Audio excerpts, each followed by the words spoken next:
Everyone, good morning. কালকে বিকেলে একটু বেরিয়েছিলাম, তো বাইরে বেরিয়ে দেখি বহরমপুর নার্সারির মেলা বসেছে।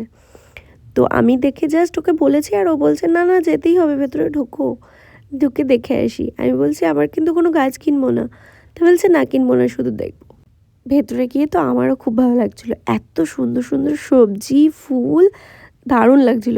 এটা আবার বেগুন দ্বিতীয় স্থান অধিকার করেছে, মানে এক্সিবিশনের মতো ফার্স্ট সেকেন্ড থার্ড সবই হয়েছে। চেরি টমেটো থেকে শুরু করে বেগুন, ধন্দল, ফুলকপি, ব্রোকলি, প্রচুর সবজি ছিল। আর সিরিয়াসলি খুব সুন্দর সুন্দর ছিল। ফুল গাছগুলো বেশ সুন্দর সুন্দর ছিল, গাঁদা ফুল, চন্দ্রমল্লিকা, সানফ্লাওয়ার, দারুণ সুন্দর সুন্দর ছিল সব। আমারও খুব ভালো লেগেছে ভেতরে ঢুকে। তো অনেকে অনেক কিছু কিনছে, আমি ওকে কিছু কিনতে দিইনি, কেননা আমাদের ছাদ ভর্তি সব কিছু, আর কত কিছু কিনবে, আর এদিকে হনুমান সব নষ্ট করে দেয়, মনটা খারাপ হয়ে যায়।